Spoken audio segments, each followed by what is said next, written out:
असा आहे की आत्ता ओबीसी नेते म्हणून राज्यातले एक ज्येष्ठ मंत्री म्हणून छगन भुजबळ ज्या पद्धतीनं आक्रमक झालेले आहे त्यामध्ये एक भाग हाही आहे की शरद पवारांचं नेतृत्व हे संपवून टाकायचं। आजवर मराठा समाज म्हटला, मराठा पॉवर म्हटली, मराठा पॉवरफुल लीडर म्हटला की शरद पवार यांचं नाव महाराष्ट्राच्या राजकारणात नाही म्हटलं तरी गेली 40 वर्ष मराठा लीडर म्हणून पुढे आलेलं होतं। या आंदोलनात काय झालेलं आहे की मराठा सुप्रीमसी जी आहे तिला मोठा छेद दिला गेलेला आहे। तो मनोज जरांगे पाटलांकडनंही गेलेला आहे। मनोज जरांगे पाटील म्हणतात ते शहाणुकळी वगैरे आम्हाला काय माहिती नाही, आम्ही शेती करतो, व्यवसाय आमचा शेती आहे, जे काही 150-200 घराणी असतील ते त्यांच्या परी, बाकीचे सगळे कुणबी आहेत, म्हणून तुम्ही कुणबी म्हणून सरसकट मराठ्यांना प्रमाणपत्र द्या, ओबीसीमध्ये घ्या, आमचं काय चुकलं, आम्ही पण शेती करतो। आणि माळ्यांचा जर का शेतकरी म्हणून समावेश ओबीसीमध्ये केला असेल तर त्यांची कोणती कागदपत्र आरक्षण देताना तुम्ही केली होती। सांगायचं तात्पर्य असं आहे की मनोज जरांगे पाटील यांचं आंदोलन असू दे किंवा छगन भुजबळ आक्रमक होणं असू दे, यामध्ये छगन भुजबळ ही काळजी घेत आहेत की मनोज जरांगे पाटील कसे मोठे होतील।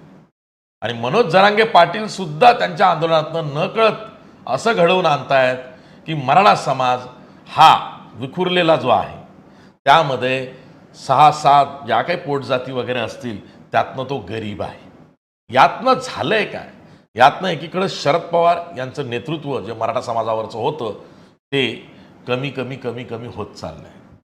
छगन भुजबळ हे शरद पवारांच्या विरोधात बोलतायत की मराठा समाजाच्या विरोधात बोलतायत की मनोज जरांगे पाटलांच्या विरोधात बोलतायत हे त्यांच्या भाषणातनं तसं सहज लक्षात येत नाही। जे जाणकार आहेत त्यांच्या प्रत्येक शाब्दिक कोट्या किंवा वाक्प्रचारावरनं ओळखतात की त्यांची जी खंत आहे किंवा सल आहे किंवा त्यांना आता कुठला तरी सूळ उगवायचा दिसतोय, ते त्या पद्धतीनं करतायत। मग त्यांना जे नेतृत्व म्हणून उभं केलं गेलं ते कोणी उभं केलं? अजित पवार गप्प का आहेत? छगन भुजबळ इतकं बोलतायत तेव्हा अजित पवार गप्प का आहेत? अजित पवारांचं बीपी वाढत नाहीये छगन भुजबळांच्या आक्रमकतेमुळं? नक्कीच वाढत असेल, पण मग गप्प का आहेत? अजित पवारांना हे कळलंय का की छगन भुजबळांना मेसेज हा भाजपचा आहे किंवा भाजप श्रेष्ठींचा आहे किंवा भाजपच्या राज्यातल्या नेतृत्वाचा आहे की तुम्ही पुढे व्हा, किंवा छगन भुजबळ हे अजित पवारांनाच डबल क्रॉस करतायत आणि भाजपसोबत आहेत, अजित पवारांना फाट्यावर मारतायत? थोडक्यात हा जो विषय आहे ना हा खूप कॉम्प्लिकेटेड बनलेला आहे। माझ्या लेखी जे दिसतंय की मुख्यमंत्री एकनाथ शिंदे यांनी काय केलंय, मनोज जरांगे पाटील यांच्या वाढीव मागणीला प्रतिसाद देऊन न्यायमूर्ती संदीप शिंदे समिती असेल, तिची कार्यकक्षा राज्यभर करणं असेल किंवा कुणबी प्रमाणपत्रांचं वाटप आता जास्त प्रमाणात होणं असेल किंवा नोंदी मोठ्या प्रमाणात सापडल्या हे जाहीर करणं असेल, यामुळं एकनाथ शिंदे हे मराठा नेते म्हणून एकाएकी मोठे झालेले आहेत। खास करून असा चंक की जो मराठवाड्यातला गरीब असा मराठा समाज होता जो आधी मातोश्रीच्या किंवा ठाकरेंच्या शिवसेनेकडे जास्त इन्क्लाइंड होता, तो आता अलिप्त झालेला आहे, पूर्णपणे अलिप्त झालेला आहे। तो शिंदेंकडे जाईलच असं नाही, पण शिंदेंनी किमया काय साधली की यस ते पवार, मग ते अजित पवार असू देत, शरद पवार असू देत किंवा आणखी कोणी मराठा नेते असू देत, त्यांच्या बरोबरीनं आत्ता मुख्यमंत्री म्हणून आणखी पॉवरफुल झालेले, कारण ते असं दाखवण्यात यशस्वी झालेले आहेत की मराठा समाजाला जर का आरक्षणाच्या कक्षेत कोणी आणू शकतो तर ते मी आणू शकतो, डिस्पाईट भाजप प्रणित सरकारचा मी मुख्यमंत्री असलो तरी मी मराठा समाजाला जो शब्द दिला आहे किंवा छत्रपती शिवाजी महाराजांची जाहीर शपथ घेतलेली आहे त्या दृष्टीनं मी काम करतोय। आता छत्रपती शिवाजी महाराजांची जाहीर शपथ ही एकनाथ शिंदेंनी घेतली आणि त्याच वेळेस त्यांच्याच सरकारमधले एक ज्येष्ठ मंत्री छगन भुजबळ त्यांनीच घेतलेल्या निर्णयांना आव्हान देत आहेत। हा विरोधाभास नाही आहे, हा नक्कीच विरोधाभास आहे, पण या सरकारची खासियत ही आहे की मुख्यमंत्री एकनाथ शिंदे हे भाजप प्रणित सरकारचे मुख्यमंत्री आहेत। म्हणजे काय, भाजप श्रेष्ठी किंवा राज्यातलं भाजप नेतृत्व ज्या पद्धतीनं सरकार चालवेल किंवा ज्या पद्धतीनं राज्यातल्या राजकारणामध्ये ध्रुवीकरण घडवून आणेल तिथे मुख्यमंत्री एकनाथ शिंदेंचा नाईलाज आहे, हे सुद्धा त्या दृष्टीनं स्पष्ट झालेलं आहे। यामध्ये सगळ्यात जास्त नुकसान कोणाचं होऊ शकतं तर ते अजित पवार आणि त्यांच्या पक्षाचं होऊ शकतं. कारण अजित पवार ॲज अ नेतृत्व म्हणून मराठा समाजावरती त्यांनी स्वतःला कधीही लादलं नाही.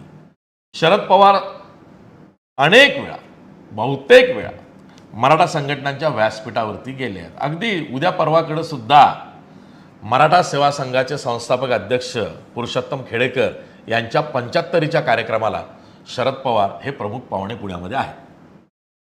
शरद पवारांनी ते जपलं. मग ते मराठा महासंघ असेल स्वर्गीय शशिकांत पवारांची, किंवा संभाजी ब्रिगेड असेल प्रवीण गायकवाडांची, त्यांच्या व्यासपीठावरती सातत्यानं शरद पवार आधीपासून आणि आत्ताही अलीकडे तर जास्तच गेलेले आहेत. अजित पवार यांनी मात्र मराठा समाजापासून कायम स्वतःला अलिप्त ठेवलेलं आहे. उलट आत्ता तर त्यांनी प्रसिद्धी पत्रक जारी करून हे सांगितलं की आमच्या पक्षाचा म्हणजे त्यांच्या राष्ट्रवादी काँग्रेसचा विचार हा बहुजन हिताय बहुजन सुखाय या दृष्टीचा आहे.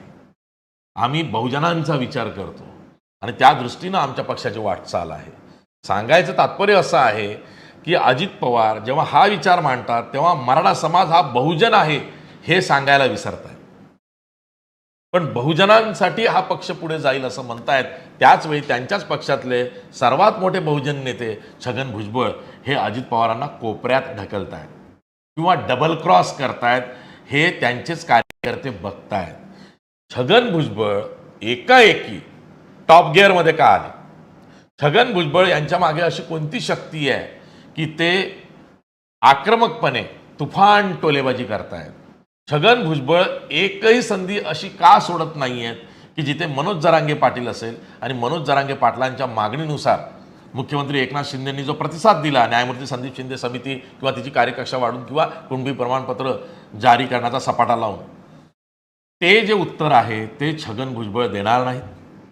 ते जे उत्तर आहे ते अजित पवारांना माहीत असूनही ते बोलणार नाहीत.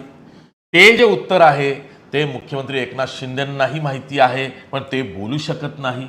ते जे उत्तर आहे ते उपमुख्यमंत्री देवेंद्र फडणवीसांना माहीतच आहे पण ते बोलत नाही किंवा सांगत नाही किंवा त्यांना ते काही करायचं नाही. इनफॅक्ट माझं तर म्हणणं असं आहे की या संबंध गेल्या 1.5-2 महिन्याच्या कवायतीमध्ये ओबीसी समाज जर का कोणाच्या जास्त जवळ गेला असेल तर तो देवेंद्र फडणवीसांच्या जवळ गेलेला.